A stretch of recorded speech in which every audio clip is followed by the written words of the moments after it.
नमस्कार, स्वागत है आप सभी का द इकोनॉमिस्ट में। तो कैसे हैं आप सब?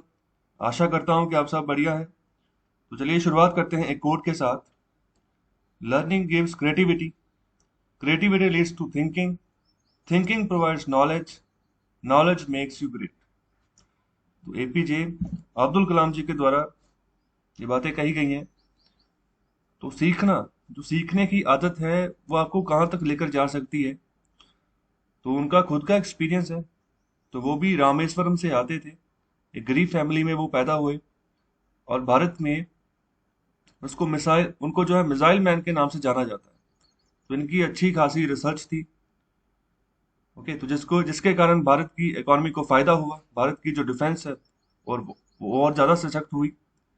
यहाँ पर लर्निंग से ही शुरुआत होती है। क्रिएटिविटी, क्रिएटिविटी नहीं होगी तभी कुछ नया करोगे, कुछ नया जो है वो इंट्रोड्यूस कर पाओगे दुनिया के सामने। तो क्रिएटिविटी जब आती है फिर यहाँ पर जो थिंकिंग है, जो सोच शक्ति है ना, वो बढ़ती है। जब सोच शक्ति बढ़ती है, नए नए आइडियाज आते हैं और क्रिएटिविटी में और एनहांसमेंट और जो है एनहांसमेंट मिलती है। और उसके बाद बात कर रहे हैं कि जब सोचते हैं, जब थिंकिंग होती है, फिर हमें यहाँ पर नॉलेज मिलती है, जानकारी हासिल होती है, हम रिसर्च करते हैं, बहुत कुछ सीखने को मिलता है। और जब किसी इंसान के पास ज्ञान हो ना, तो वो उस इंसान को महान बना देती है। ये बहुत बड़ी बात है। किसी किसी भी चीज के बारे में अगर आप ज्ञाता हो, किसी पर्टिकुलर सब्जेक्ट के, किसी पर्टिकुलर टॉपिक के, तो ये बहुत बड़ी बात है। और जिसको नॉलेज गेन करने की भूख लगी हो, तो वो बहुत आगे जाता है। वो तो ये भूख नहीं मिटनी चाहिए। ये भूख लगी रहेगी तभी जो है आपका जो आंतरिक विकास है, जो माइंड का विकास है, वो निरंतर होता रहेगा। तो चलिए आगे बढ़ते हैं। तो अभी हम डिस्कस करेंगे, एक ही एडिटोरियल यहाँ पर डिस्कस होगा। तो संडे के दिन जो न्यूज़पेपर हम डिस्कस करते हैं वो टाइम्स ऑफ इंडिया होता है। तो टाइम्स ऑफ इंडिया में भी स्वामी नॉमिक्स करके एक ऑथर हैं जो काफी बढ़िया आर्टिकल लिखते हैं। तो अगर बात करें द इकोनॉमिक टाइम्स में, तो वहां पर एडिटोरियल वाला पेज नहीं आता है संडे को। तो इसलिए हम जो है टाइम्स ऑफ इंडिया का डिस्कस करते हैं। तो यहाँ पर भी सबसे जो बढ़िया आर्टिकल मैं वही लेकर आता हूँ। ओके, तो चलिए शुरुआत करते हैं। तो बड़ी काफी इंपॉर्टेंट बातें इन्होंने इस आर्टिकल में समझाई हैं हमें। आपको जो इंडियन पॉलिटी है, ठीक है, उसके बारे में आपको काफी चीजें सीखने को मिलेंगी आज इस लेक्चर में। तो शुरुआत में बात करें, Swaminomics poll reforms can help fix myopia and crookery. Okay, तो मायोपिया, मायोपिया क्या मतलब होता है? जैसे साइंस में आपने पढ़ा है, जो 10वीं क्लास की फिजिक्स है, मायोपिया एंड हाइपर मायोपिया। तो मायोपिया में ऐसा होता है कि नजदीक की चीजें जो है वो साफ दिखती हैं लेकिन दूर की नहीं दिखती हैं। और हाइपर मायोपिया उसके उलट होता है, जिसमें जो नजदीक की चीजें हैं वो खराब दिखती हैं और दूर की साफ दिखती हैं। तो अभी इस कंसेप्ट को यहाँ पर यूज किया गया है। जैसे अभी शुरुआत में बात कर रहे हैं कि अभी गुस्सा है। ओके, तो अभी लोगों में मतलब डर का भाव है। क्यों? अभी जो कोविड के रिलेटेड जब भी वो न्यूज चैनल खोलते हैं तो एक ही न्यूज चल रही होती है, सोशल मीडिया खोलो एक ही न्यूज चल रही होती है, वो है कोविड के रिलेटेड। तो मतलब इसी ने अपना डोमिनेशन अभी बनाकर रखा हुआ है सेकंड वेव के चलते। तो इसी की ही बातचीत हो रही है लोगों में, जो भी बातचीत करें ज्यादातर। तो अभी वही बात करेंगे किस तरीके से हमारा जो इंडियन पब्लिक हेल्थ केयर है, कि किस तरीके से बुरे तरीके से ये फेल हुआ है। ओके, तो इसके बारे में यहाँ पर ये भी क्वेश्चन मार्क है। और आगे यहाँ पर बात कर रहे हैं कि हर एक पार्टी जो है ना, अभी सिचुएशन ऐसी है, हर एक पार्टी एक दूसरी पार्टी के ऊपर अभी अपनी उंगली जो है ना वो उठा रही है कि मतलब इन्हीं इन्हीं का दोष है जिसके चलते कि अच्छी गवर्नेंस नहीं दे पाए जो सत्ता में बैठे हैं। सत्ताधारी जो है वो ऑपोजिशन को टारगेट कर रहे हैं। ओके, तो ये यहाँ पर सिनेरियो बना हुआ है। तो यहाँ पर बात कर रहे हैं कि इसी के चलते यहाँ पर ना जो वोटर्स होते हैं डेमोक्रेसी में, ओके, तो उनको इस प्रॉब्लम का यहाँ पर ना हिस्सा बनना चाहिए, इस प्रॉब्लम को, इसका सोल्यूशन निकालना चाहिए। तो वोटर्स के पास काफी जिम्मेदारी होती है। जब 5 साल बाद इलेक्शंस आते हैं तो किसको चुनना है किसको नहीं चुनना है, तो ये उन्हीं के यहाँ पर ऊपर डिपेंड करता है। लेकिन ज्यादातर होता क्या है कि उनके पास, वोटर्स के पास चांसेस तो होता है कि यहाँ पर अच्छी पब्लिक हेल्थ हम बनाएं, उसको टॉप इलेक्टोरल प्रायोरिटी हम बना के रखें। जब भी इलेक्शन आए कि हम सर, जो भी पार्टी हो, जो भी वोट मांगने आ रही है, उससे कम ये डिमांड हो कि हमें एक अच्छी पब्लिक हेल्थ केयर हमें प्रोवाइड की जाए, उसको टॉप प्रायोरिटी में रखना चाहिए, लेकिन ऐसा होता नहीं है। जब भी इलेक्शंस आते हैं, अगर हम पब्लिक हेल्थ की बात करें तो उसके ऊपर कोई फोकस नहीं करता है। इलेक्शन रैलीज होती हैं, लोग भाषण सुनने आते हैं, और जो लीडर्स जो बोलते हैं उसी के बिना पर यहाँ पर तालियां बजती हैं। ओके, तो अभी वहां कहाँ कहाँ पर फोकस कर रहे हैं ज्यादातर लोग, तो वो फोकस करें शॉर्ट टर्म इश्यूज के ऊपर। वोटर्स का जो भी फोकस है शॉर्ट टर्म इश्यूज के ऊपर है कि मुझे अभी फिलहाल क्या बेनिफिट मिल रहा है, मुझे कल का नहीं पता, मुझे आज का बताओ, आज का मुझे क्विक बेनिफिट्स क्या मिल रहे हो, तो उसी के ऊपर वो फोकस करके वोट डालते हैं। जैसे अभी बात कर लो, सब्सिडीज क्या दोगे हमें, अगर अगर कोई भी, अगर एलपीजी की बात कर लो या फिर कोई भी नई चीज की बात कर लो, तो फर्टिलाइजर्स की बात करो तो उनके ऊपर भी सरकार सब्सिडी देती है। तो पिछले साल 65,000 करोड़ रुपया जारी किया था भारत सरकार ने फर्टिलाइजर्स की सब्सिडी देने के लिए। ओके, इसके अलावा फ्री में क्या मिल रहा है। और तीसरा यहाँ पर जॉब कोटास, मतलब कि किसी एक सोसाइटी में अलग अलग कास्ट है, तो किस कास्ट को कितने परसेंटेज जो है यहाँ पर जॉब कोटा मिलेगा। अगर यहाँ पर 100 पोस्ट निकली है, उसमें से अगर अलग अलग जितने भी कास्ट निकलती हैं, सेक्शंस निकलते हैं, तो उनको क्या क्या कोटा मिलेगा। कोटा बढ़ाया है, अगर बढ़ाया जाता है तो तब यहाँ पर जब भी ऐसी अनाउंसमेंट होती है कि कोटा बढ़ रहा है, तो यहाँ पर उसकी ओर जो है वोटर्स खींचे चले जाते हैं। तो ये टैक्टिक्स होते हैं जो पॉलिटिशियंस अपनाते हैं, और यहाँ पर वोटर जो है उसमें खींचे चले जाते हैं। और इसके अलावा बात करें कि जो डेमोक्रेसी है ना, वो मायोपिया को ही यहाँ पर प्रमोट कर रही है। अगर भारत की बात करो, मायोपिया मतलब कि short term issues, okay, long term issues नहीं। ओके, तो अभी ज्यादातर लोग जो है ना शॉर्ट टर्म इश्यूज के ऊपर ही यहाँ पर प्रायोरिटी बना रहे हैं। लॉन्ग टर्म इश्यूज जो है ना उनको एक साइड पे रखा हुआ है। ओके, तो लॉन्ग टर्म इश्यूज का क्या हो गया यहाँ पर, कौन सी बात है यहाँ पर। तो अभी बात करें कि वोटर्स को पता है कि लॉन्ग टर्म इश्यूज कितने इंपॉर्टेंट। जैसे अगर हम बात कर लें पब्लिक एजुकेशन की, हेल्थ की बात कर लें, पुलिस व्यवस्था की बात कर लें, कचहरियों की बात कर लें, तो ये सभी के सभी लॉन्ग टर्म इश्यूज हैं, लेकिन इसके ऊपर नहीं फोकस है। फोकस किन के ऊपर है, जो क्विक बेनिफिट्स हैं इनके ऊपर फोकस है। तो अभी वोटर्स की बात करें और पॉलिटिशियंस की बात करें, तो उनको ये सब पता है कि किस तरीके से जो है ना बदलाव लेकर आना है इन ऐसे एरियाज में। ओके, तो यहाँ पर अगर बदलाव लेकर आना है तो काफी समय लगेगा। अगर हम खास तौर पे लॉन्ग टर्म इश्यूज की बात करें, इनको इनके ऊपर टाइम लगेगा, काफी जो है समय लगेगा। पता नहीं आज शुरू हुआ है तो कल बनेगा। तो लेकिन इसी के चलते ना पॉलिटिशियंस भी इसी की गेम खेलते हैं कि मतलब जो वोटर्स हैं वो उनका इन्फ्लुएंस हमारी पार्टी के ऊपर बना रहे, किसी न किसी तरीके से उनको हम जो है ना कन्विंस करते हैं कि हम आपको सपोर्ट कर रहे हैं। ओके, तो अभी एक साइड पे कर दिया जाता है जितने भी यहाँ पे लॉन्ग टर्म इश्यूज होते हैं।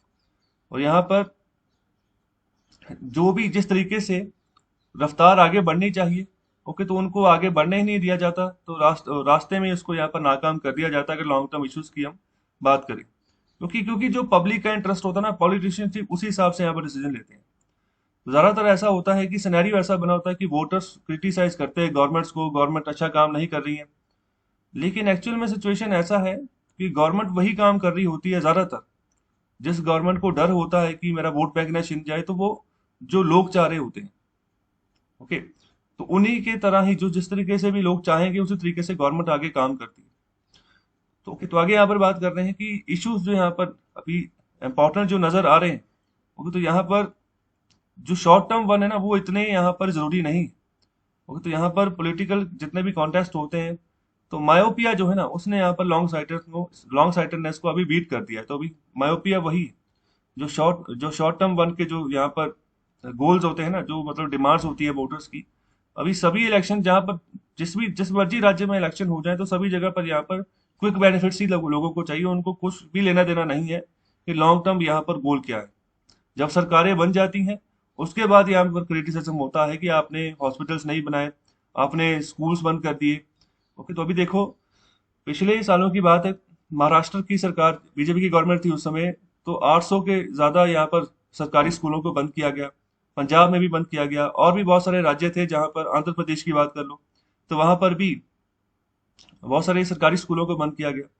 तो रीजन ये था कि पहले सरकारी स्कूल खोले क्यों गए, क्योंकि मतलब जिस भी कोई गांव का एरिया आता है तो उसके आसपास खोल दिया गया कि बच्चे गांव से निकले सीधे प्राइमरी स्कूल में चले जाएं। लेकिन अभी धीरे धीरे बंद क्यों कर रहे हैं, क्योंकि अभी स्टाफ की कमी है। तो स्टाफ है उसको पैसा देना पड़ता है, उसको सैलरी देनी पड़ती है। और दूसरी ओर जो बच्चे पढ़ने आते हैं तो उनकी फीस बहुत कम होती है, माइनर चार्जेस होते हैं। तो सरकार के पास कोई इस तरीके से रिसोर्सेस आते नहीं है कि वो सैलरीज वगैरह जो है ना वो आवंटन कर पाए यहाँ पर टीचर्स को, जिसके चलते वो क्या कर रहे हैं, जो छोटे छोटे स्कूल्स उनको मर्ज कर रहे हैं किसी आसपास के बड़े स्कूल के साथ। तो इसी के चलते बहुत गिनती में, बड़ी गिनती में स्कूल्स को यहाँ पर बंद किया गया। ओके, लेकिन इसके ऊपर कोई फोकस नहीं करेगा क्योंकि एजुकेशन का मामला आ गया। तो क्रिटिसिज्म होगा जब सरकारें सत्ता में आ जाती हैं। ओके, फिर यहाँ पर वही सरकार दोबारा सत्ता में आ जाती है, लेकिन कोई यहाँ पर फोकस नहीं करता इन इश्यूज के ऊपर। आगे यहाँ पर बात कर रहे हैं कि अभी जो सबसे बड़ा कंसेंस जो निकल कर आता है, जितनी भी पार्टीज यहाँ पर काम करती है, ओके, और जितने भी यहाँ पर अगर हम लॉन्ग टर्म इश्यूज की बात कर लें, तो सभी पार्टीज को पता है कि लॉन्ग टर्म इश्यूज भी जो है ना उसके ऊपर भी काम करना चाहिए, इंपॉर्टेंट है, तो सरकारें करती भी हैं। लेकिन पार्टीज को ये भी पता है कि अगर इलेक्शन जीतना है ना, तो फिर यहाँ पर क्विक बेनिफिट्स के ऊपर फोकस करो, शॉर्ट टर्म इश्यूज के ऊपर फोकस करो, ना कि लॉन्ग टर्म इश्यूज के ऊपर। ओके, तो फिर यहाँ पर जो है ना शॉर्ट टर्म इश्यूज जो ना वही मतलब एक इंपॉर्टेंट चीज रह जाती है। तो एक इलेक्शन में जितने भी पॉलिटिकल पार्टीज यहाँ पर फाइट में लगी होती है ना, तो सभी पॉलिटिकल पार्टीज किसी ना किसी तरीके से कोई नई स्कीम ढूंढ लेती है जिससे मतलब कि क्विक बेनिफिट पहुंचा दिया जाए। जैसे इंसेंटिव्स की बात कर लो, या फिर अगर पेंशन वगैरह की बात कर लो, ओके, तो इस तरीके की ऐसे स्कीम जो मतलब मॉनेटरी फॉर्म में जल्दी से ट्रांसफर कर दी जाए। जैसे किसानों का यहाँ पर कर्जा माफ करने का यहाँ पर इशू होता है। ओके, तो बहुत सारी सरकारें जब इलेक्शन होता है तो इसी को मुद्दा बनाकर लेके आती है कि किसानों का कर्जा जो है हम खुद माफ करेंगे जब सत्ता में आएंगे। ओके, तो जो सरकारी पैसा जो इकट्ठा हुआ है लोगों की जेब से, उसी को यहाँ पर कर्ज माफी के लिए लगा दिया जाता है। तो ये सभी के सभी ऐसे शॉर्ट टर्म इश्यूज जिनके ऊपर पॉलिटिक्स पूरी चल रही है। तो ये आगे बात करें कि सभी डेमोक्रेसीज में ऐसा देखने को मिलता है, जो यहाँ पर भारत में भी चलता है। लेकिन यहाँ पर जो इलेक्टोरल सिस्टम है, ये मतलब डिफर करता है डेमोक्रेसी टू डेमोक्रेसी। जिस हिसाब से डेमोक्रेसी किसी देश में है, तो उसी उसी डेमोक्रेसी के हिसाब से यहाँ पर पता चलता है कि किन इश्यूज के ऊपर वो फोकस करके चल रहे हैं। ओके, तो यहाँ पर जैसे कुछ की बात कर रहे हैं कि बहुत बढ़िया तरीके से काम कर रहे हैं, जो शॉर्ट टर्म गोल और जो लॉन्ग टर्म यहाँ पर बेनिफिट्स हैं, दोनों को अच्छे से बैलेंस बनाकर चल रहे हैं कि शॉर्ट टर्म इश्यूज के ऊपर भी फोकस करें और लॉन्ग टर्म इश्यूज के ऊपर भी फोकस करें। तो आगे बात करें कि भारत को यहाँ पर एक फंडामेंटल डेमोक्रेटिक ओवरऑल, ओके, तो इसकी जरूरत है, मुरम्मत की जरूरत है थोड़ा, जो हमारे जो फंडामेंटल डेमोक्रेटिक जो रूल्स हैं उनकी। ओके, तो अभी जो है ना अब क्या कर रहे हैं कि अभी जो मायोपिक इश्यूज है, ठीक है, उसी के ऊपर ओवरहाल करने की जरूरत है। मतलब कि लॉन्ग टर्म इश्यूज के ऊपर भी फोकस करें and less dependent on bribes and black money, काला धन और जो यहाँ पर रिश्वतखोरी होती है, तो यहाँ पर इसके ऊपर डिपेंडेंसी कम हो, तो हमारी डेमोक्रेसी इस तरीके से प्रफुल्लित हो, इस तरीके से आगे बढ़े। तो ब्लैक मनी एक कैसी टर्म होती है, अक्सर ये न्यूज में रहती है ब्लैक मनी। ज्यादातर इसका न्यूज में इश्यूज यही होता है कि स्विट्जरलैंड के बैंकों में बहुत सारे बड़े पैमाने पर ब्लैक मनी जो है ना वो जमा हुई है भारतीयों की। अभी ये देखो ब्लैक मनी क्या है, जब भी कोई फर्म चलती है जहां पर किसी भी बंदे की मतलब सैलरी आती है, तो सरकार की कुछ कंडीशंस है कि जो मतलब मिनिमम सैलरी एक साल की 2 लाख से ज्यादा, अभी 5 लाख की लिमिट कर दी गई है। तो अगर 2 लाख से ज्यादा है, एग्जाम्पल के तौर पे बात कर रहा हूँ, तब जाकर जो है ना कुछ टैक्स लगेगा। ओके, माइनर सा टैक्स लगेगा क्योंकि उनकी इनकम, तो वो टैक्स आपको देना पड़ेगा। ओके, इनकम टैक्स हो गया, वो आपको टैक्स पे करना पड़ेगा। लेकिन ज्यादातर क्या करती है कंपनीज, जिनका मतलब करोड़ों के हिसाब से जो मतलब टर्नओवर है, तो इनका टैक्स काफी बनता है। तो ये वो पैसा यहाँ पर जो उनके चार्टर्ड अकाउंटेंट्स होते हैं, तो वो उनको बिल्कुल जो है ना मतलब हम कह सकते हैं कि चतुरता से इस तरीके से उसका फ्रेमवर्क बनाते हैं कि मतलब जो एडिशनल पैसा होता है उसको किसी ना किसी तरीके से छुपा लेते हैं। ओके, तो वही जो है ना वो पैसा सरकार को जाना था टैक्स के रूप में, वो लेकिन नहीं गया। तो इनकम को बहुत कम शो किया गया।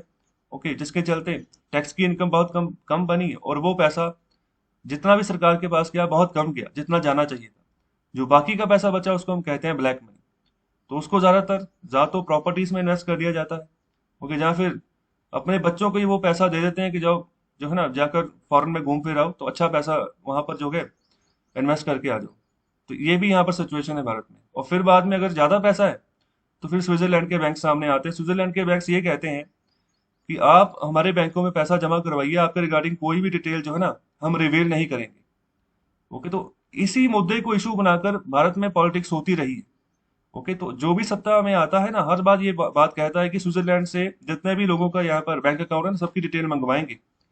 लेकिन कोई डिटेल नहीं आती है, चाहे कोई भी सत्ता में आ जाए, कोई भी पार्टी यहाँ पर रूलिंग पार्टी बनकर भारत में आ जाए, चाहे केंद्र में, तो यहाँ पर केंद्र का ही काम है ज्यादातर तो ब्लैक मनी इस तरीके से वापस नहीं आती है, क्योंकि स्विट्जरलैंड इतना डेवलप मुल्क नहीं था। ओके, स्विट्जरलैंड की इकोनॉमी इन्हीं पैसों के हिसाब से चली है जो ब्लैक मनी के रूप में उनके उनके बैंकों ने इकट्ठा किए हैं। ओके, तो ये सिचुएशन यहाँ पर बनी हुई है। और आगे यहाँ पर बात कर रहे हैं कि जब भारत में पहले इलेक्शंस हुए थे वो हुए थे 1950s में। ओके, तो 1947 में आज़ादी मिली, तो वो जो इंटरिम गवर्नमेंट चुनी हुई थी 1946 की, उसी ने कंटिन्यू किया आगे। और 1950 51 52 के आसपास यहाँ पर पहले इलेक्शंस का रिजल्ट आया था। ओके, तो उसी के आसपास यहाँ पर इलेक्शंस हुए थे वो। तो अभी उस समय जब इलेक्शंस हुए थे तो यहाँ पर एक बात ध्यान रखने योग्य है कि मतलब स्टेट गवर्नमेंट्स और जो सेंट्रल गवर्नमेंट के इलेक्शन हुए थे वो मतलब इकट्ठे हुए थे। तो यहाँ पर साइमल्टेनियस इलेक्शन हुए थे कि 5 सालों के लिए इकट्ठे सरकार चुनी गई थी राज्यों में और केंद्र में। ओके, तो अभी उस समय यहाँ पर कोशिश ये थी कि जो सेंट्रल गवर्नमेंट हो चाहे स्टेट गवर्नमेंट हो, तो उनके सामने अभी 5 साल है, तो उनको उनको फोकस करना है लॉन्गर टर्म इश्यूज के ऊपर, पब्लिक हेल्थ के ऊपर और इसके अलावा एजुकेशन के ऊपर, जो भी यहाँ पर लॉन्ग टर्म इश्यूज है उनके ऊपर फोकस करके चलना है। ओके, तो इस तरीके से ऐसा है कि 5 सालों के लिए सरकार चुनी गई और मतलब अभी अगले 5 सालों में दोबारा कभी इलेक्शंस नहीं आएंगे, सिर्फ और सिर्फ काम ही होगा। ओके, तो इलेक्शंस आएंगे ये 5 साल कंप्लीट होने के बाद। लेकिन जो हमारा भारतीय संविधान है ना, तो ये कोई फिक्स टर्म ऑफ गवर्नमेंट्स के बारे में यहाँ पर कोई दावा नहीं देता है। ऐसा कुछ नहीं लिखा हुआ है कि यहाँ पर एक बार जो सरकार बन गई तो वो 5 साल चलेगी ही चलेगी। ओके, तो अभी अगर सरकारें गिर जाती हैं किसी रीजन के कारण, तो यहाँ पर मिड टर्म इलेक्शंस हो जाते हैं। तो मिड टर्म इलेक्शंस मतलब कि अगर मतलब इकट्ठे साइमल्टेनियस इलेक्शन शुरू हुए, तो हुआ और भारत में ऐसा ही हुआ कि मतलब इकट्ठे तो शुरू हुए थे हम, लेकिन हुआ क्या, आगे चलते चलते जो स्टेट गवर्नमेंट्स थी, मतलब कुछ स्टेट गवर्नमेंट्स ऐसी बनी जो मतलब कम स्टेबल थी। ओके, तो वहाँ मेजोरिटी उनकी चली गई, सरकारें गिर गई। जब सरकारें गिर गई तो यहाँ पर दोबारा से इलेक्शन होने हैं, तो मिड टर्म इलेक्शन होने शुरू हो गए, जिसके चलते ये जो पूरी कड़ी थी ना, जो मतलब लगातार मतलब इलेक्शन की बनी हुई थी कि इकट्ठे इलेक्शन होंगे, वो कड़ी टूट गई। तो अभी इसलिए भारत में आप देखोगे मतलब सेंट्रल गवर्नमेंट के इलेक्शन होकर हटते हैं तो किसी राज्य के इलेक्शन आ जाते हैं, तो किसी एक दो राज्य के हटते हैं तो 3-4 महीने बाद किसी और राज्य के इलेक्शन आ जाते हैं। तो ये कड़ी जो है अब इस तरीके से बन चुकी है। ओके, अगर मैं यहाँ पर एग्जांपल दूं ना पाकिस्तान की, तो पाकिस्तान में हाल ही जो इमरान खान गवर्नमेंट बनी है, तो वो जो इलेक्शन हुए तो वो इलेक्शंस भी इनके साइमल्टेनियस ही हुए हैं। और वहां पर भी इनके जो चार राज्य हैं तो वहां पर इकट्ठे सरकार बनी है। ओके, तो यहाँ पर जो पहले केंद्र में सत्ता में थी पाकिस्तान में, तो उन्होंने किसी राज्य में बना ली। ओके, तो जहाँ पर कोई राज्य में था तो वो केंद्र में आ गया। तो इस तरीके से मतलब वहाँ की उनकी सरकार बनी है अभी भी, तो वहां पर भी साइमल्टेनियस इलेक्शन अभी भी चल रहे हैं। हालांकि वहां पर चलो डेमोक्रेसी इतनी ज्यादा देर तक रहती नहीं है, ज्यादा देर तो वहां पर मिलिट्री रूल ही रहता है। लेकिन अभी 2008 के बाद, 2008 है जब मतलब कि लास्ट मिलिट्री रूल रहा है पाकिस्तान में परवेज मुशर्रफ का। उसके बाद से लेकर अब तक जो है ना डेमोक्रेटिक बेस में ही इलेक्शन हुए हैं पाकिस्तान में, और जो है पार्टीज जो है वहाँ की वही सरकार बना रही है। ओके, तो जो अभी इमरान खान की पार्टी है उसका नाम है पाकिस्तान तरीके इंसाफ पार्टी, पीटीआई। तो वो भी जीरो से शुरू हुआ था और धीरे धीरे करके काफी मेजोरिटी में आ गया। तो अभी भारत का यहाँ पर सिचुएशन कुछ ऐसी है, तो यहाँ पर जो है गवर्नमेंट जो है ना वो गिर जाती है, फिर बाद में यहाँ पर जो है ना मिडिल टर्म्स में यहाँ पर जो है ना आगे इलेक्शन करवाने पड़ते हैं। तो यहाँ पर क्या होगा, मतलब जब ऐसी यहाँ पर चीजें होनी शुरू हो जाती तो इस तरीके से ये जो डर्टी ट्रिक्स होती हैं पॉलिटिक्स में, जो रिश्वतखोरी होती है, जो मिनिस्टरशिप्स की सेल होती है, कि मतलब कि जैसे देखो एक सत्ता चल रही है, एक पॉलिटिकल पार्टी की सरकार चल रही है, तो उसमें कुछ मंत्री हैं। तो यहाँ पर जो कोई इंपॉर्टेंट मंत्री है ना, तो उसको ऑपोजिशन पार्टी के द्वारा यहाँ पर रिश्वत दी जाएगी। यहाँ पर कहा जाएगा कि देखो, अगर आप मंत्री हो तो हमारी पार्टी में जब आओगे तो हम आपको सीएम बनाएंगे। ओके, तो अगर कोई रूलिंग पार्टी में कोई सिंपल एमएलए है, ओके, मंत्री नहीं है, सिंपल एमएलए है, तो उसको यहाँ पर रिश्वत दी जाती है कि आप हमारी पार्टी में आओ, हम आपको मंत्री बनाएंगे। ओके, तो मतलब कि किसी ना किसी तरीके से उनको तोड़कर अपनी पार्टी में लेकर आना, क्योंकि हमारी पार्टी की सरकार बन सके जो कि ओपोजिशन में बैठी हुई है। तो ये टैक्टिक्स चलती रही है भारत में। ओके, तो इसका इसने मतलब डेमोक्रेसी का नुकसान काफी हद तक किया है। तो यहाँ पर ऐसे ही लचकीले मतलब लालच दिया जाता है। अगर मिनिस्टरशिप्स का लालच नहीं दिया जाएगा, किसी और पोस्ट का लालच दे दिया जाएगा, ओके, तो आपको किसी कमेटी का चेयरमैन बना देंगे। ओके, तो मतलब जो लालच किसी एमएलए को फिट बैठता है ना, उस हिसाब से यहाँ पर ऑपोजिशन पार्टी लालच देती है, तो उसको अपनी ओर खींचती है। ओके, तो यहाँ पर इसी के चलते मेजोरिटी जो है ना तो मतलब ज्यादातर इलेक्शन में वो जीत कर आ ही नहीं रही। तो बाद में ऐसा होना शुरू हो गया, बाद में धीरे धीरे करके किसी भी पार्टी की मेजोरिटी नहीं आती थी। तो अभी आगे बात करें कि मतलब कि ये जो मतलब जो जिस तरीके का सिनेरियो चला, ये मतलब बहुत गंदा था। ओके, तो मतलब कि निंदा करने योग्य है, मतलब कि ये चीजें नहीं होनी चाहिए। तो यहाँ पर आगे बात करेंगे, अगर गवर्नमेंट टॉपल होती है, गिरती है, तो यहाँ पर ये किसी दूसरी पार्टी, किसी और पार्टी की यहाँ पर मोनोपोली नहीं है। Okay, was not a monopoly of any party. मतलब अपने दम पर उन्होंने सरकार बनाई थी, चल रही थी। तो यहाँ पर जो पहली यहाँ पर जो इलेक्टेड गवर्नमेंट है, उसको या जो यहाँ पर उखाड़ कर फेंका गया था, अब इसकी एग्जाम्पल दे रहे हैं। तो वो कैसे उखाड़ कर फेंका था, वो फेंका गया था यहाँ पर गलियों में मुजाहरे हुए थे। ओके, तो वहां पर रिश्वत नहीं दी गई थी। तो वहां पर कैसे, किसकी बात कर रही है, बात कर रहे हैं केरला की। 1958 में ये ऐसा इंसिडेंस हुआ था वहां पर। तो वहां पर कम्युनिस्ट पार्टी की गवर्नमेंट थी, तो आज भी कम्युनिस्ट पार्टी की गवर्नमेंट है। अभी जो इलेक्शन है, अभी रिजल्ट आया 2 मई को, अभी कम्युनिस्ट पार्टी की सरकार बनी है केरला में दोबारा। तो तब भी उस समय भी इन्हीं की सरकार थी और इन्हीं के खिलाफ मुजाहरे हुए। तो यहाँ पर कोई ब्राइब वगैरह नहीं दी गई, तब भी यहाँ पर जो सरकार गिर गई। तो यहाँ पर 1958 की बात करें, सरकार को उखाड़ कर फेंक दिया गया। ओके, तो कई बार ऐसा भी होता है कि ना, मतलब रिश्वत नहीं दी एमएलएस को, एमएलएस खुद ही सपोर्ट वापस ले लेते हैं। मतलब कि हम जो है ना, जो जनता बार मुजाहरे करी, हम उनके साथ हैं, तो हम जो है अपने पोस्ट रिजाइन कर रहे हैं, जहाँ समर्थन वापस ले रहे हैं। तो इस तरीके से भी यहाँ पर होता, सरकार गिर जाती है। और उसके बाद यहाँ पर बात करें कि 1960s की बात करें, तो यहाँ पर एक स्ट्रिंग चला। स्ट्रिंग क्या चला, अगर 1952 की बात करें, तो उस समय कांग्रेस की ही सरकार थी केंद्र में, और लगभग लगभग सभी राज्यों में भी केंद्र की कांग्रेस पार्टी की ही सरकार थी। लेकिन बाद में धीरे धीरे 1960s का जब दौर आया, तो धीरे धीरे यहाँ पर एक स्ट्रिंग बन गया, ग्रुप बन गया, जो कांग्रेस के डिफेक्टर्स थे, मतलब कि कांग्रेस से ही जो निकले थे। ओके, कांग्रेस में किसी समय एमएलए या एमपी रहे थे, लेकिन अभी बाहर निकल गए, तो उन्होंने यहाँ पर एक जो है ना कॉलिशन बना ली। जो अपोजिशन पार्टीज थी ना, उनके साथ मिलकर कॉलिशन गवर्नमेंट बनाई।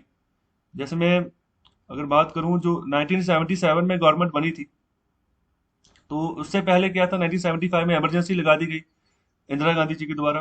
तो उसके बाद यहाँ पर उन्हीं के पार्टी के एक मेंबर थे, जिन्होंने अलग से ऑपोजिशन पार्टीज के साथ मिलकर जो था मिलकर इलेक्शन लड़ा और यहाँ पर सरकार बनाई। तो 1977 में पर्टिकुलर उनका नाम था, पहले वो कांग्रेस को ही बिलोंग करते थे।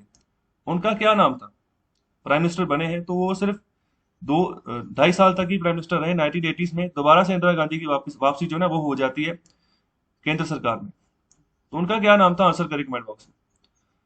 तो इसी के चलते यहाँ पर बात करें कि एक एरा शुरू हो गया डिफेक्टर्स का।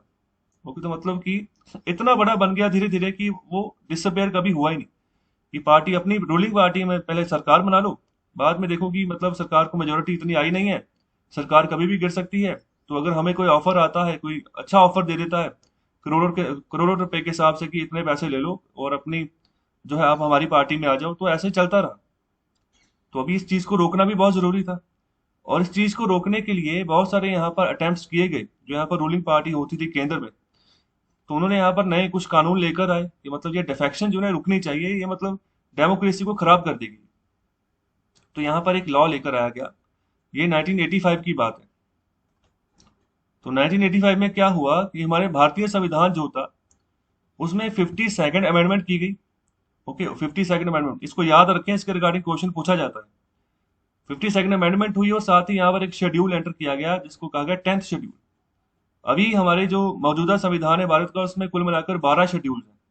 ओके, तो 11वां और 12वां ये 1992 1993 में यहाँ पर जो है ना इंट्रोड्यूस करते हैं, जब म्यूनिसिपैलिटी और जो पंचायती राज है, इसको यहाँ पर इंट्रोडक्शन मिलती है थर्ड टायर गवर्नमेंट की भारत में। जबकि ऑफिशियली यहाँ पर इलेक्शन शुरू होते हैं पंचायतों के और अर्बन बॉडीज में, जो अभी म्यूनिसिपैलिटीज के इलेक्शन होते हैं या म्यूनिसिपल कॉर्पोरेशन के होते हैं। ओके, तो वो 11वां और 12वां शेड्यूल है। तो अभी ये 10th शेड्यूल आया 52nd अमेंडमेंट के तहत 1985 में। तो ये राजीव गांधी की गवर्नमेंट चल रही थी उस समय। 1984 में इंदिरा गांधी की हत्या होती है, उसके बाद कांग्रेस बहुत बड़े मेजोरिटी में आती है। ओके, 400 से ऊपर इनकी खुद के अपने दम पर सीट्स होती हैं कांग्रेस की। हालांकि उसके बाद कभी भी ये 400 का आंकड़ा कांग्रेस पार नहीं कर पाई है। ओके, तो अभी उन्होंने पार्लियामेंट में एक लॉ पास किया कि जिसके चलते कोई भी बंदा अगर अपनी जो मेंबरशिप है उसको त्यागता है, मतलब कि किसी दूसरी पार्टी में वो चला जाता है, ठीक है, तो उसका जो मेंबरशिप है ना, वो रद्द हो जाएगी। ना वो एमएलए रहेगा, अगर वो एमपी है, एमपी होते अगर किसी दूसरी पार्टी में चला गया, तब भी उसकी मेंबरशिप जो है ना वो कैंसिल कर दी जाएगी। ओके, तो इसी को और मजबूत करने के लिए यहाँ पर 2003 में 91st अमेंडमेंट भी यहाँ पर पास की गई भारतीय संविधान में। तो इसने और मजबूत कर दिया इस एंटी डिफेक्शन लॉ को। इसका नाम एंटी डिफेक्शन लॉ है, ओके। तो इसमें यहाँ पर डिस्क्वालिफिकेशन की प्रोविजन को और यहाँ पर कुछ नई प्रोविजंस ऐड कर दी गई इसमें। तो इसमें कहा गया कि अगर कोई भी बंदा अगर डिफेक्टर है, मतलब एक पार्टी की छोड़ के दूसरी पार्टी में जा रहा है, तो जितनी देर तक उसका टाइम पीरियड है, ओके, तो मतलब वो टाइम पीरियड जब तक है तो तब तक वो किसी भी मंत्री का पद जो है ना वो हासिल नहीं कर सकता। ओके, तो मतलब इसको और स्ट्रांग यहाँ पर कर दिया गया। अभी इसमें एंटी डिफेक्शन लॉ में ऐसा होता है, तो अभी कम से कम अगर आपने शिफ्ट करना है ना किसी एक पार्टी से दूसरी पार्टी में, तो 1/3 यहाँ पर मेंबर आपके साथ होने चाहिए उस पार्टी के। ओके, 1/3 मेंबर्स की सपोर्ट आपके पास होनी चाहिए, जितने भी कुल चुनकर आए हैं, ओके, किसी भी असेंबली में जहाँ केंद्र सरकार की जो यहाँ पर लोकसभा है वहां पर। तो 1/3 अगर अगर आपके साथ है, तब जो है ना आप जो है अपनी पार्टी को छोड़कर किसी दूसरी पार्टी में आप ज्वाइन कर सकते हो। तो ये इंसिडेंट देखो, अरुणाचल प्रदेश में ऐसा हुआ था। 2014 के बाद बीजेपी ने अरुणाचल में सरकार बनाई थी, तो वहां पर ऐसा हुआ था कि 1/3 मेंबर्स को ही उठा लिया गया था। वहां पर जो रूलिंग गवर्नमेंट थी ना, तो उसके 1/3 मेंबर्स को ही उठाकर बीजेपी में शामिल कर दिया गया और बीजेपी की सरकार बन गई। तो ऐसा हुआ है। ओके, तो अभी देखो जिस तरीके से बैन बढ़ता जाता है उस तरीके से टैक्टिक्स भी अपने जो है नए आते रहते हैं। तो अभी उसी के बारे में आगे यहाँ पर बात की जा रही है। तो अभी आगे जो यहाँ पर बात कर रहे हैं कि इस तरीके से जो मतलब ये एंटी डिफेक्शन जो लाया गया उस समय, तो यहाँ पर डिफेक्शन को इसने डिस्करेज किया, रोका। लेकिन फिर जो नए टैक्टिक थे ना, वो फिर डिवाइस होने शुरू हो गए कि मतलब कि अगर किसी बंदे को लेकर आना है पार्टी में तो कैसे लेकर आना है, तो क्या नए टैक्टिक्स थे, अभी उसी की बात कर रहे हैं। ओके, तो अभी क्या बात कर रहे हैं कि कोई भी सिटिंग लेजिस्लेटर उसको अभी क्या करते हैं कि राजी कर लेते हैं कि अपनी सीट को रिजाइन कर दो। तो सीट को रिजाइन वो तभी करेगा जब अच्छा खासा उसको रकम दोगे, ठीक है, अच्छा खासा पैसा दीजिए रिश्वत के तौर पर, ठीक है। तो वो क्या करता है, अपनी सीट को रिजाइन कर देता है। फिर दोबारा क्या होता है, जब वो राज्यपाल को अपना रेजिग्नेशन सौंपता है, अगर रेजिग्नेशन एक्सेप्ट हो गया, फिर उसी सीट पे कुछ समय बाद इलेक्शंस होंगे। जब कुछ समय बाद इलेक्शंस होंगे, तो फिर जिस पार्टी ने यहाँ पर उसको कहा होता रिजाइन करने के लिए, हो सकता है कि उसी को अपनी पार्टी का टिकट दे दे, या फिर मेजोरिटी ऐसा होता है कि अपना कोई मेंबर जो है उसकी जगह खड़ा कर देते हैं कि हमारी पार्टी का मेंबर जीतना चाहिए। तो अभी ये कौन सी कंडीशंस में होता है, जैसे अभी मैं एग्जांपल देता हूँ कर्नाटक की। कर्नाटक में हाल ही में जब लास्ट टाइम इलेक्शंस हुए थे, तो उस समय उससे पहले कांग्रेस की सरकार थी, लेकिन बाद में जब इलेक्शंस हुए तो बीजेपी 104 सीट्स लेकर आ गई, तो बहुमत बहुत आसपास था उसकी। तो यहाँ पर सरकार बनाने के लिए 115-16 सीट्स चाहिए थी, तो बीजेपी बहुत बहुत पास थी उसके। लेकिन सरकार नहीं बन पाई। कांग्रेस के पास 65-66 के आसपास सीट्स आई। दूसरी जो पार्टी थी यहाँ पर, जनता दल सेकुलर, ओके, देवेगौड़ा की पार्टी थी, तो उनके पास भी यहाँ पर 40-50 के आसपास सीट्स आ गई। तो दोनों ने मिलकर सरकार बना ली। हालांकि दोनों एक दूसरे के ऑपोजिशन थे, लेकिन जब देखा कि बीजेपी मेजोरिटी में आ रही है तो दोनों ने मिलकर सरकार बना ली। तो फिर ये सरकार ज्यादा देर तक नहीं चली। बाद में 2019 के इलेक्शंस आ गए, जनरल इलेक्शन, बीजेपी दोबारा सत्ता में आ गई केंद्र में, और फिर बाद में वहां पर सरकार बदल दी गई। तो यही यहाँ पर टैक्टिक्स जो था ना, ये अपनाए गए वहां पर। तो यहाँ पर क्या किया गया कि कांग्रेस और जो जनता दल सेकुलर के कुछ एमएलए थे उनको रिश्वत दी गई, उनको कहा गया अपनी पोस्ट रिजाइन करो, अब जहां से आपने इलेक्शन लड़ा वहां से रिजाइन करो। वहां से रिजाइन किया, फिर बीजेपी ने अपने कैंडिडेट खड़े किए। तो लोगों को भी पता था कि बीजेपी जो है अपने दम पर सरकार बनाने के लिए बहुत मतलब नजदीक पहुंच चुकी है। तो फिर जो वही लोग चुनकर जो आगे आए, बीजेपी की अभी दोबारा से सरकार बन गई अच्छे तरीके से मेजोरिटी में। और इसके बाद बिल्कुल ऐसा ही हुआ मध्य प्रदेश में, जहां पर कांग्रेस की सरकार बनी थी मध्य प्रदेश में। लेकिन यहाँ पर भी फाइट बहुत क्लोज थी, मतलब कि कुछ यहाँ पर 5-10 ही एमएलए का फर्क था, जो कि बीजेपी को चाहिए थे सरकार बनाने के लिए। लेकिन कांग्रेस के पास वो थे, कांग्रेस को समर्थन भी मिल गया। मेजोरिटी किसी के पास में नहीं आई थी, लेकिन ऑपोजिशन पार्टीज की जो और बीजेपी के अलावा जो और पार्टीज थी उसकी सपोर्ट मिल गई, कांग्रेस को सरकार बना ली। 2019 से पहले तक तो सरकार चली, लेकिन 2019 के बाद जब केंद्र में बीजेपी मजबूत हो गई, तो फिर यहाँ से भी ये सरकार चली गई। तो यहाँ पर भी सेम चीज हुई। यहाँ पर ज्योतिरादित्य सिंधिया करके बहुत बड़े लीडर हैं कांग्रेस के, तो उनको बीजेपी में शामिल करवाया गया। साथ ही साथ और भी बहुत सारे एमएलए को रिजाइन करवाया गया। फिर बाद में वहीं पर इलेक्शन हुए, तो इलेक्शन में बीजेपी के कैंडिडेट दोबारा जीत गए, और बीजेपी की ही दोबारा से शिवराज सिंह चौहान की दोबारा से एक बार फिर सरकार बन गई। तो अभी ये बात कर रहे हैं कि अभी बहुत सारी स्टेट गवर्नमेंट्स इसी तरीके से यहाँ पर गिराई गई। जैसे मैंने एग्जाम्पल आपको दे दी, तो वही उसी की एग्जाम्पल यहाँ पर ये ऑथर दे रहे हैं आपको।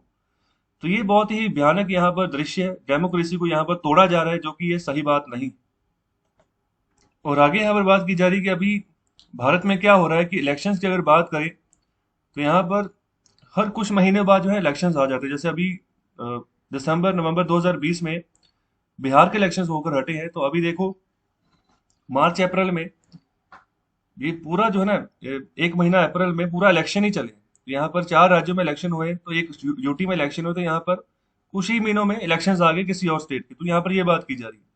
तो एक की धूल अभी सेटल नहीं होती इलेक्शन कैंपेन्स की, रैलीज की, कि दूसरे की प्लानिंग पहले से यहाँ पर जो है ना शुरुआत हो जाती है। तो ये सिचुएशन अभी भारत में चल रही है। तो आगे यहाँ पर पंडित जवाहरलाल नेहरू के यहाँ पर दिनों की बात करें कि उनके अगर दिनों के हिसाब से हम बात करें, so unlike Nehruvian days, okay, मतलब उनके जैसे अभी सिचुएशन नहीं है। तो अभी क्या सिचुएशन है, तो अभी क्या है कि मतलब कि there is no period of several years when governments can focus on long term issues. मतलब कि अभी के लिए सरकारें जो है ना लॉन्ग टर्म इश्यूज के ऊपर फोकस नहीं कर रही। तो नेहरू के समय ऐसा होता था कि लॉन्ग टर्म प्लानिंग करके चलते थे, उसके ऊपर फोकस करते। तो ऐसी बात यहाँ पर कही जा रही है। लेकिन आज ऐसा नहीं है, आज शॉर्ट टर्म इश्यूज के ऊपर ही फोकस करके वोटर्स को यहाँ पर उनको कन्विंस किया जाता है कि आप हमारी पार्टी को ही वोट दें। और आगे यहाँ पर ये भी बात करें कि हमारे संविधान में ऐसा कोई भी इंटेंट नहीं है कि जो कहे कि नॉन स्टॉप इलेक्शन जो है भारत में होने चाहिए, जो कि अभी प्रेजेंट केस जो है ना अभी ऐसा ही है कि नॉन स्टॉप इलेक्शन ही हो रहे हैं, एक राज्य में खत्म होते दूसरे में पहले से आने शुरू हो जाते। तो यहाँ पर बात कर रहे हैं कि कैसी जो है ना संवैधानिक बदलाव हमें यहाँ पर लाने होंगे, किन की जरूरत है उसकी बात करें। सबसे पहली बात कर रहे हैं कि जब भी यहाँ पर इलेक्शन हो तो यहाँ पर ना एक रेलिवेंट असेंबली जो यहाँ पर इकट्ठी हो, तो मतलब वो क्या करे, एक अच्छा अपना लीडर ना अपने में से एक अच्छा लीडर चुन ले, इलेक्ट कर ले, जो कि आने वाले समय में पूरे 5 सालों के लिए यहाँ पर सरकार चलाएगा और उसको जो है आप लीडर मानोगे। ओके, तो यहाँ पर कोई भी चीज डिफेक्शन जैसी बात या बाई इलेक्शन जैसी बात यहाँ पर ये चीजें नहीं होनी चाहिए। ओके, तो मतलब इन सबको एक साइड पे रख के जितने भी लोग चुनकर आए हैं ना, एक जब जब इलेक्शन हो गए, जब यहाँ पर पूरी असेंबली की बात करें, किसी स्टेट असेंबली की बात करें, सपोज करो अगर मैं यहाँ पर तेलंगाना की बात करूँ तो वहां पर 119 सीटें हैं। तो सारे जितने भी चुनकर आए हैं, पता है कि मतलब मेजोरिटी में सरकार नहीं बनती, तो सभी इकट्ठे हों। ऑपोजिशन पार्टीज में भी अगर कुछ लीडर सहमति हैं तो इकट्ठे हों, तो एक लीडर चुन लें अपना। ओके, जो अगर कॉलिशन में गवर्नमेंट है, जो कि आने वाले 5 सालों में 5 सालों के लिए सत्ता में रहेगा, उसको तंग नहीं करना है बाद में। तो मतलब एमएलए ये काम नहीं कर सकते कि यहाँ पर डिफेक्शन कर दे, चले जाए छोड़कर। तो इसके लिए यहाँ पर बात कही गई है कि मतलब हमने देखा है कि कभी कभी यहाँ पर मिनॉरिटी गवर्नमेंट जो है ना वो भी ऑफिस में रही है। तो ये कोई नई बात नहीं। जैसे यहाँ पर एग्जाम्पल के तौर पर नरसिम्हा राव की बात कर रहे हैं, जब राजीव गांधी की मृत्यु होती है 1990s में, तो उस समय कांग्रेस की लीडरशिप एक तरीके से खत्म हो जाती है, क्योंकि जो लीड करेगा, अगर बात करें फैमिली मेंबर्स में से, तो फिर यहाँ पर कांग्रेस के नए लीडर सामने आते हैं जिनका नाम था नरसिम्हा राव। तो यही वो प्रधानमंत्री थे जिनके समय काल के दौरान डॉक्टर मनमोहन सिंह को फाइनेंस मिनिस्टर बनाया गया और यहाँ पर एलपीजी रिफॉर्म्स, लिबरलाइजेशन, प्राइवेटाइजेशन और ग्लोबलाइजेशन रिफॉर्म्स लाए गए थे, जिसके चलते भारत की इकोनॉमी का रुख पूरी तरीके से बदल गया और मतलब डेवलपमेंट की ओर आगे बढ़ना शुरू हो गए। तो यहाँ पर बात बात यही कर रहे हैं कि ये भी माइनॉरिटी गवर्नमेंट थी। ओके, तो यहाँ पर सबने मिलकर, जो भी कॉलिशन में थे पार्टीज, तो उन्होंने सबने मिलकर यहाँ पर एक लीडर चुन लिया और उसी को समर्थन दे रखा आने वाले 5 सालों तक। तो ये 5 साल सरकार चली। उसके बाद बात करें डॉक्टर मनमोहन सिंह की, तो इनकी भी माइनॉरिटी गवर्नमेंट बनी थी 2004 में, लेकिन ये भी 5 साल इन्होंने पूरे किए अपने। ओके, 2009 तक ये अपना इलेक्शन टर्म इन्होंने पूरा किया। ओके, तो ये बात यहाँ पर कर रहे हैं कि एक अच्छा लीडर अपना चुन लो, जो कि ऐसा लीडर चुन लो कि मतलब जो न्यूट्रल हो, सभी पार्टीज मतलब कि विश्वास कर ले उनके ऊपर। डॉक्टर मनमोहन सिंह को जब चुना गया था तो यहाँ पर बहुत सारी पार्टीज का कॉलिशन था, एनसीपी बैठी हुई थी। ओके, तो यहाँ पर टीएमसी थी, उसके अलावा और भी बहुत सारे, डीएमके की बात कर ले। ओके, तो इन सब ने मिलकर ही यहाँ पर अपना एक लीडर चुना था। तो यहाँ पर जो लेफ्ट पार्टीज है बंगाल से जो चुनकर आती हैं, सीपीआई, कम्युनिस्ट पार्टी, तो वो भी यहाँ पर थी जिनका समर्थन था मनमोहन सिंह की गवर्नमेंट को। ओके, तो आगे यहाँ पर बात कर रहे हैं कि अगर किसी चीफ मिनिस्टर को यहाँ पर इलेक्ट किया जाता है किसी हाउस के द्वारा 5 सालों के लिए, तो यहाँ पर उनको उखाड़ कर फेंकना नहीं है बाद में। तो इस तरीके का कानून लाने की यहाँ पर बात कर रहे हैं कि इस तरीके का नया कानून अगर लाया जाए, तो यहाँ पर संविधान में अगर बदलाव करना है ना, तो ये दूसरा बदलाव करने की बात कर रहे हैं। पहला तो ये हो गया कि इस तरीके से कॉलिशन माइनॉरिटी गवर्नमेंट बने, दूसरा बदलाव की बात कर रहे हैं कि उस सरकार एक बार जब इलेक्ट हो गया, चीफ मिनिस्टर बन गई, तो उसको उखाड़ कर नहीं फेंकना है। ओके, तो और भी किसी तरीके के थ्रेड जो है ना उसको जो है नहीं दिए जा सकते। तो अगर ऐसा करते हैं तो हमारी जो पॉलिटिकल स्टेबिलिटी है वो बढ़ेगी। ओके, स्टेबिलिटी बढ़ेगी तो यहाँ पर नैतिकता बढ़ेगी, तो यहाँ पर जो मिनिस्टरशिप की जो सेल है ना, तो यहाँ पर उसके ऊपर भी काबू जो है हम पा सकते हैं। तो अगर चीफ मिनिस्टर की डेथ हो जाती है तो फिर क्या करना है, तो यहाँ पर कह रहे हैं कि सिंपल कुछ नहीं, जो डेप्टी चीफ मिनिस्टर था ना उसको यहाँ पर अपॉइंट कर दिया जाए एज ए चीफ मिनिस्टर। लेकिन जो 5 साल है ना वो पूरे करने ही करने हैं। तो ये इसको आप जो है ना जो सुप्रीम मानकर चलो, सबसे मेजर बात इसी को मानकर चलो कि 5 साल से पहले सरकार डिसॉल्व नहीं होनी चाहिए। तो यहाँ पर एक इस बात को यहाँ पर कह रहे हैं कि संविधान में इस चीज का भी बदलाव जो है ना ये करना चाहिए। और इसके अलावा ऑथर अपनी बात कर रहे हैं कि मैं जो साइमल्टेनियस इलेक्शन है ना इनका मैं विरोध करता हूँ कि जो राज्य में अगर अगर हम ये कहें कि सेंटर में और राज्य में इकट्ठे एक बार इलेक्शन हो जाए हर 5 साल बाद, तो इसके साथ ये सहमत नहीं है। तो ये क्या कर रहे हैं, कह रहे हैं कि हमें इलेक्शन चाहिए कि हम जो पब्लिक थिंकिंग है ना उसको भी टेस्ट कर सकें। ओके, तो मत इसको इसको आप नेशनल पॉलिटिक्स के साथ डील लिंक करके चलो, अगर स्टेट पॉलिटिक्स की बात करें। ओके, तो यहाँ पर सीधी सीधी बात कर रहे हैं कि जो स्टेट इलेक्शंस है ना वो आधे में होने चाहिए। कहने का मतलब अगर 5 साल के लिए केंद्र सरकार चुनी गई ना, जब केंद्र सरकार के 2.5 साल पूरे हो गए तो उस समय यहाँ पर राज्यों के इलेक्शन होने चाहिए 5 टर्म के लिए। कि मतलब कि सभी राज्यों के एक ही बार इलेक्शन हो, लेकिन जब केंद्र सरकार को यहाँ पर काम करते हुए 2.5 साल गुजर चुके हैं, फिर यहाँ पर सभी राज्यों के इकट्ठे इलेक्शन हो, पता चले लोगों के बारे में कि लोग क्या सोचते हैं। ओके, तो इस तरीके से भी यहाँ पर इस अप्रोच को यहाँ पर लगाने की यहाँ पर बात कर रहे हैं कि लोगों की सोच के बारे में पता चल जाएगा कि हर 2.5 साल बाद लोग क्या सोच रहे हैं। तो अगर देखो, अगर 2.5 साल गुजर गए केंद्र सरकार के, फिर यहाँ पर राज्यों में सरकारें चुनी जा रही हैं, तो फिर राज्यों के पास भी यहाँ पर आगे जो 2.5 साल उसके बाद फिर केंद्र सरकार में बदलाव हो सकता है। तो इस तरीके से फ्लक्चुएशन जो है ना, जो मतलब कि पॉलिटिकल स्टेबिलिटी है, उसको यहाँ पर कह रहे हैं कि इंप्रूव करने की कोशिश कर रहे हैं इस तरीके से। तो नेट रिजल्ट यहाँ पर यही है कि we will have elections every 2.5 years, alternating between a national and state level. तो हर 2.5 साल बाद इलेक्शन होगा, एक बार केंद्र सरकार में हो जाएगा, एक बार यहाँ पर स्टेट गवर्नमेंट के लिए यहाँ पर इलेक्शन हो जाएगा। तो 2 बार यहाँ पर इलेक्शन की यहाँ पर बात कर रहे हैं 5 सालों में। तो यहाँ पर यही सुजेस्ट कर रहे हैं कि जो ऐसे इलेक्टोरल रिफॉर्म्स हैं, ओके, तो यहाँ पर इन्होंने कहा है कि मैंने पिछले 50 सालों से मैं ये दुहाई देता आ रहा हूँ, तो बहुत बार मैंने दुहाई दी है कि ऐसे इलेक्टोरल रिफॉर्म्स लाए जाए। ओके, तो यहाँ पर बहुत बहुत से लोगों को यहाँ पर लॉजिक लगता है इन बातों में, लेकिन कोई चाह नहीं रहा है कि मतलब कि हम सिस्टम को चेंज करें। सिचुएशन ये है। तो ये इसी की तरीके से यहाँ पर ना ज्यादातर जो विनर्स निकल कर आ रहे हैं वो शॉर्ट टर्म गोल्स के ही निकल कर आ रहे हैं, शॉर्ट टर्म जो बेनिफिट्स है उसी के निकल कर आ रहे हैं। तो ज्यादातर लोग उन्हीं उन्हीं के ऊपर अप्रोच कर रहे हैं। तो यहाँ पर इसी के चलते कुछ बदलाव ज्यादातर लेकर आने के लिए कोई समझ नहीं रहा कि जरूरत है। तो इसी के चलते यहाँ पर जो लॉन्ग टर्म गेन्स इनको इग्नोर कर दिया गया है। तो इंडिया जो है ना अभी शॉर्ट शॉर्ट टर्म के चलते यहाँ पर उसका डोमिनेंस जो है ना अभी हो चुका है, तो उसकी हमें निंदा करनी चाहिए। तो लॉन्ग टर्म इशू जो है, पब्लिक एजुकेशन की बात कर ले, हेल्थ की बात कर ले, पॉलिसी की बात कर ले, पुलिस की बात कर ले, ओके, तो कोर्ट्स की बात कर ले, तो उनको अभी सब स्टैंडर्ड बना दिया गया, घटिया बना दिया गया है। तो अभी इनमें बदलाव आएगा, तो अभी इसके बारे में भी हम कुछ नहीं कह सकते। तो अभी इनमें चेंजेस आने बहुत यहाँ पर डिफिकल्ट टफ है। तो यहाँ पर ये बात जो है ना ये कही जा रही है ऑथर की तरफ से। तो चलिए अभी बात करते हैं आज के इकोनॉमिक कंसेप्ट की। तो आज का जो टॉपिक है वो है ड्यूटी ड्रॉबैक स्कीम। तो ये ड्यूटी ड्रॉबैक स्कीम जो है ये गवर्नमेंट ऑफ इंडिया के द्वारा प्रोवाइड की जाती है। तो यहाँ पर एक तरीके से एक्सपोर्ट इंसेंटिव जो है ना ये दिए जाते हैं जो हमारे एक्सपोर्टर्स हैं उनको। तो यहाँ पर एक्सपोर्ट्स को कॉम्पिटिटिव बनाने के लिए भारत सरकार के द्वारा ये काम जो है किया जाता है। तो इसमें होता क्या है, यहाँ पर जो ना जो भी ड्यूटीज लगती हैं, मतलब कि जो एक्सपोर्टर्स ने जो भी सामान आगे एक्सपोर्ट किया है किसी देश को, उसके ऊपर यहाँ पर सेंट्रल की एक्साइज ड्यूटी लगती है और कुछ यहाँ पर कस्टम ड्यूटीज भी लगती है। तो उनको यहाँ पर जो ना कुछ रेट के हिसाब से जो है इनको रिफंड कर दिया जाता है एक्सपोर्टर्स को दोबारा। ओके, मतलब कि custom duties on inputs they use in manufacturing the exportables, मतलब कि जो भी सामान के ऊपर जो भी सामान इन्होंने लिया रॉ मटेरियल, उसके चलते जो भी इन्होंने यहाँ पर प्रोडक्शन निकाली है, जो भी इन्होंने चीज एक्सपोर्ट की जिस भी प्रोडक्ट की, तो अभी उसी के हिसाब से यहाँ पर कस्टम ड्यूटी और जो है एक्साइज ड्यूटी जो है लगाई जाती है। तो केंद्र सरकार क्या करती है, इन्हीं को यहाँ पर कुछ मात्रा में वापस कर देती है एक्सपोर्टर्स को। तो इसके चलते यहाँ पर कोशिश ये होती है कि जो एक्सपोर्टर्स है ना तो वो एक्सपोर्ट्स को राइज किया जाए भारत के यहाँ पर संदर्भ में। एक्सपोर्ट में भारत पीछे है, इंपोर्ट तो हम अच्छा खासा कर लेते हैं, लेकिन एक्सपोर्ट को भी बढ़ाए, एक्सपोर्ट्स में भी यहाँ पर कंपटीशन हो और एक्सपोर्टर्स को भी ये बात पता चले कि अगर हम एक्सपोर्ट कर रहे हैं किसी चीज की तो भारत सरकार भी हमारे साथ है, हमारे कुछ हमारे हमें किसी स्कीम के तहत कुछ राहत दे रही है। ओके, सपोज कहने का मतलब यही है कि यहाँ पर जो कस्टम ड्यूटी एक्साइज ड्यूटी उसको थोड़ा कम कर दिया गया, अगर लगाकर दोबारा वापस की जा रही, इसका मतलब यही है कि थोड़ा कम कर दिया गया। तो इस तरीके से यहाँ पर सिनेरियो है। लेकिन यहाँ पर इस स्कीम के तहत वही लोग एलिजिबल हैं जो यहाँ पर ड्यूटी एंटाइटलमेंट पासबुक स्कीम के अंतर्गत कवर नहीं हुए। ओके, तो अभी जिस रेट के हिसाब से यहाँ पर जो है कितने परसेंटेज के हिसाब से यहाँ पर कस्टम ड्यूटी या कम होगा, या फिर हम बात करें एक्साइज ड्यूटी कम होगी, तो ये टाइम टू टाइम ये भारत सरकार डिसाइड करती है।